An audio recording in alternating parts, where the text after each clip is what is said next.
become runner-up. Oh, I did follow it, actually. I watched it a lot. And I do feel as if I know you already. And you're so petite. Telly does funny things to people, doesn't it? It does. I've got to say, welcome, Sophie. Hiya. It's fantastic to have you here. Oh, I'm really, really thankful. But television is a weird medium. Do you find that? Can you watch yourself? I do watch it back. I do like to see what I look like and how I could improve. But then again, I'm like, oh, did I really sound like that? Did I really look like that? It's kind of a strange feeling to watch yourself back, I think. Are you very critical? I am very critical. I'm watching them and my mother's sitting with me and I'm doing all these funny faces when I hit a funny note. And she's saying, it sounds fine. I'm like, it's not. It's a bit off.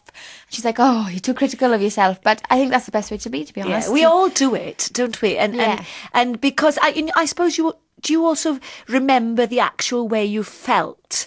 All those feelings come rushing back to you when you watch something. The audience don't get that. All they see is you, walking beautifully in high heels down those steps, which I remember you've perfected now. Yes, I can walk in heels now, which is something I'm very grateful for because I couldn't before. Yeah. No, but I do remember certain feelings, especially they called me last a lot of the time before finding out who the bottom two were. So that feeling has stuck with me. The feeling that perhaps I was in the bottom two, I could be going. So it was a horrible feeling, really horrible. But we've got to say massive congratulations to you. So I'm in awe because of the industry has changed now. I come from the Eisteddfod world where there's no cameras there. You did your own thing and you did it in the privacy of the chapel or the vestry or whatever. But now you're just thrown. It's like being thrown like a gladiator, in an amphitheatre.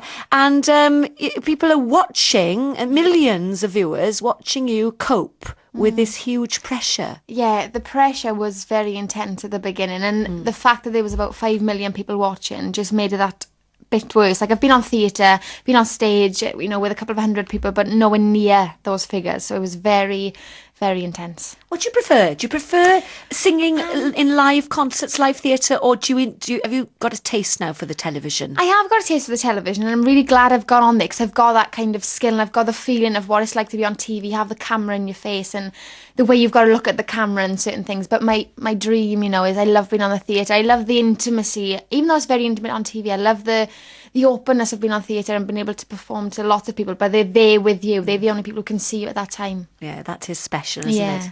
Hey, I've got to say, you have got a fan in Lord Andrew Lloyd Webber, haven't you? He is. He's very, he's lovely to me. He's very supportive, always praising me. He's really a lovely guy. Well, because he sees your talent, doesn't he? Yeah. And you are the perfect package. You're gorgeous, beautiful, youthful. You have talent. Have you always had that lovely natural soprano voice, because you've got a great range? Yeah. When I was younger, my voice was I didn't quite know it at the time. Say when I was about 10 or 11, I still loved singing, but my voice was quite high-pitched and squeaky at times. So I suppose it's matured now, but I've always been a soprano singer. That's what I love to do. But then I've also got quite a low range. So I like singing low things as well. It depends. Yeah, so you can belt and you can also do the head voice.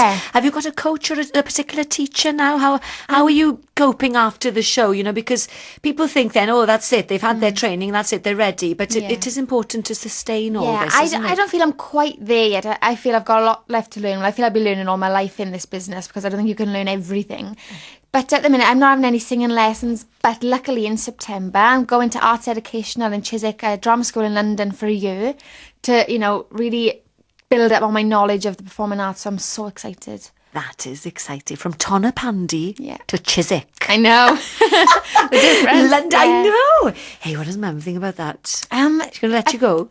Well, she's struggling a bit at the minute, but she's trying to prepare herself. But I think the fact I went on the show and I was away for 13 weeks and didn't really see her much. I'd see her for half an hour on a Saturday night.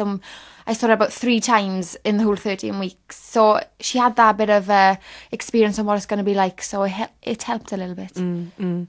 All right, then. So a performing arts course, you've got expectations, obviously. And I know Lord Webber is going to look after you because, nurture you. Yes. And make sure you, keep on the straight and narrow. Yeah. He's funding me for the school as well, so he's obviously got some expectations and I've really got to live up to those expectations now, which puts a little bit of pressure on me, but I'm willing to go that extra mile and to really train hard because I know that after I've been there I'll be that big step closer to being the performer that I think I can be.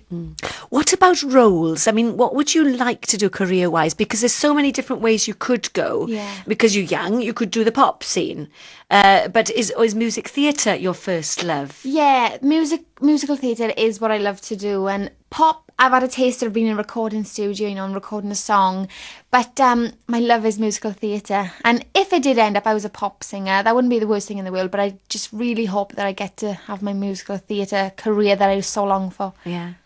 What's the top role? What's the favourite role? The number one choice, apart from obviously going for Dorothy. Yeah, I'd still love to be Dorothy. That would be amazing, because it's a lovely part. Do it. You will do it. I hope so. Yeah. But I'd also love to be, perhaps in about 3 or 4 years, Glinda from Wicked. Oh! Just because I love that part fantastic. so much. That now Wicked, of course, is the follow-on musical from The Wizard of Oz. Yeah. It's been a huge hit. It was a big Broadway hit. Came over here. It's on now. It's still on, isn't it? Yeah, It's been there for 4 years, 5 years now. Yeah. Or longer. It's been there for a long time, yeah. And Glinda is the good witch, yes. And she wears all the big frocks and has all the soprano stuff. It's lovely. It's lovely part. And I feel I'm not quite there yet, but after a few years, learning the trade, I would love, that is the part I would absolutely love to play. You'd be perfect for that. I'd love it. Perfect. Listen, I was going to play some music now, and I thought, because you've recorded Over the Rainbow, and it's available. It is on iTunes. So get downloading, everybody. Should we have a taste of it now? Yes, to hear your lovely voice and enjoy it. So this is Sophie and Over the Rainbow.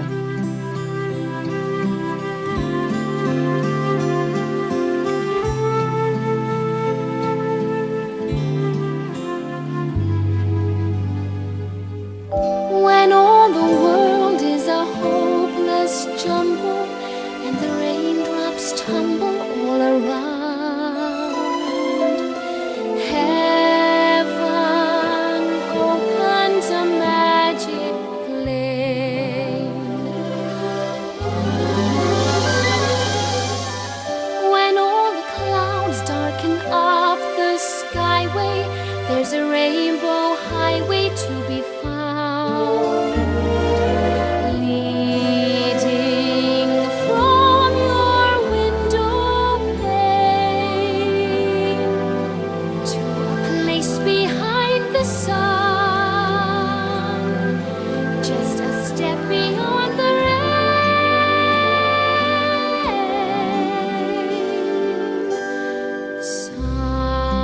Somewhere over the rainbow, way up high, there's a land that I heard of once in a lullaby.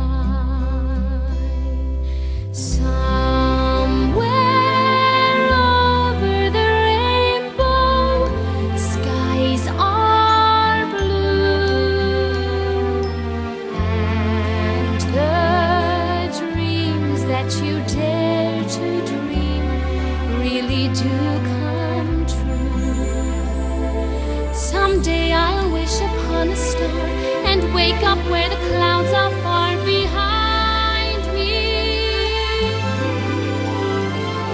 where troubles melt like lemon drops away above the chimney tops. That's where you'll find me. Somewhere over the rainbow, bluebirds fly. Birds fly over the rainbow. Why then, oh why can't I?